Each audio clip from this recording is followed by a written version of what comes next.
요즘요, 왜 이렇게 경악스럽고 충격적인 사건이 많이 일어나는지 모르겠습니다. 안진용 기자님. 네, 지난 19일 경기도 파주에서 있었던 일입니다. 게다가 낮에 발생한 일인데 한 주부가 장을 본 후에 귀가한 후 그리고 엘리베이터에 올라탑니다. 근데 문이 닫힌 후에 이 안에 같이 타고 있던 남성이 갑자기 돌변했다고 하는데 과연 어떤 일이 있었는지 영상을 통해서 확인해 보시죠. 네네.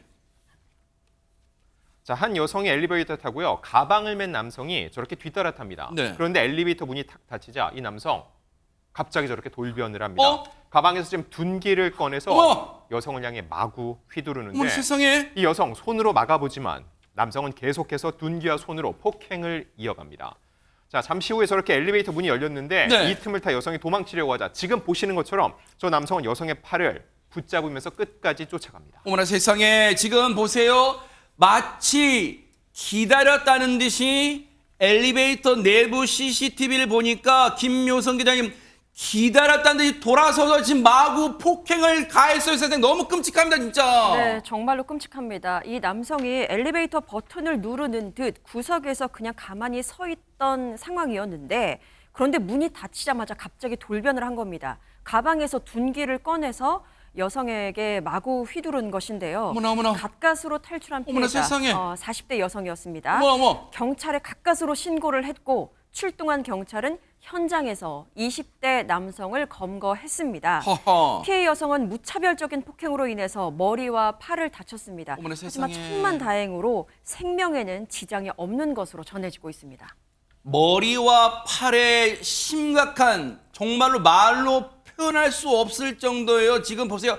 저 딱딱한 금속 재질의 아마 이 둔기 같은데 그걸로 최재문 교수님 네. 머리 지금 팔도 아마 뭐 미루어 짐작한데 공격을 막으려는 그렇죠. 과정에서 생긴 부상 같아요. 세상에. 맞습니다. 지금 말씀하신 건 자기 몸을 방어해야 되니까 어쩔 수 없이 팔로 막은 거잖아요. 근데 어떻게 저렇게 무차별적으로 아무 이유 없이 저런 행동을 하는지 도저히 이해가 안 되고요. 저 사람 두 사람이 아는 사이도 아니에요. 일면식도 없는 사람이고요. 어머나. 너무 황당한 건 지금 보세요. 이 팔이에요. 예, 부어가지고. 우와, 다리가 아니 지금 팔이 이렇게 부었어요. 지금 예, 팔이. 얼마나 밑에 안 부은 쪽하고 부은 쪽 비교를 해보세요. 어머나, 얼마나 세상에. 부었는지 2배 이상 부었어요 지금. 아니 20대 남성이요. 지하철역 주변을 돌아다니다가 피해자를 본 후에 네. 300에서 400m 정도를 쫓아갔다는 거예요. 어머나. 그러니까 일부러 쫓아온 거죠 일단. 세상에. 두 번째, 피해 여성과 가해 남성은 전혀 모르는 사이였고 같은 아파트 주민도 아니에요. 일면식도 없는 여자를 300m, 400m 앞 지하철역에서 쫓아온 거잖아요. 세상에. 그리고 나서 이 여성이 이제 장을 보고 집으로 돌아가는 길이었거든요. 장을 보고 집으로 돌아가는 이 길에 이 봉변을 당한 것이고요. 네. 이 그 여성의 말에 따르면 일면식도 없는 사람이 갑자기 뒤에서 공격을 했다는 거예요. 또 하나 아파트 부근 육교에서부터 따라왔다고 이 여성은 지금 증언을 하고 있고 네. 경찰에 신고했다고 그랬잖아요. 아까 신고했다고 했는데 알면서도 그래도 나는 경찰에 와서 잡혀도 상관없다고 하면서 또 때렸다는 어머나 거예요. 세상에.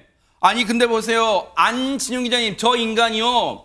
오랫동안 먼 곳에서부터 저 여성을 따라왔다. 혹시라도 그 경찰 조사 과정에서 모두 앙심을 품을 만한 일면식도 없는 사이지만 이 여성은 저 남성을 모를 수, 저 못된 인간을 모를 수 있지만 저 남성 혹시 오래전부터 이 여성을 주시해 왔을까? 무슨 이유가 있을 거 아니에요 진짜. 이유를 말하긴 했습니다. 저 가해한 20대 남성 경찰 조사에서 현실에 불만이 있어서 이 같은 일을 저질렀다고 이게 무슨 말 같지도 않은 이유예요 진짜? 즉 저 여성 입장에서는 그야말로 묻지마 폭행을 당하게 된 거였죠.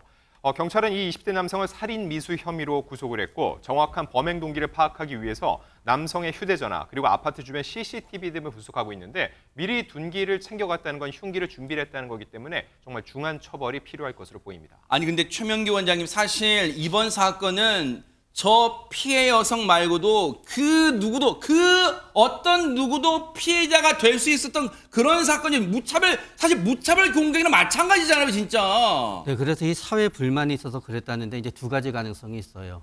실제로 본인이 현실에 불만이 있어서 아무 이유 없이 범죄를 저질렀을 수도 있지만 실질적으로 본인의 이유를 갖다 대게 되면은 어떤 고의적인 게 되는 거예요. 그거를 충동적으로 포장하고 싶었던 아하. 거죠. 그래서 어쩌면은 절도라든가 무슨 범죄라든가 혹은 폭행을 사주받았다든가 다른 이유가 있는데 그거를 숨기기 위해서 이 말을 썼을 수도 있고요.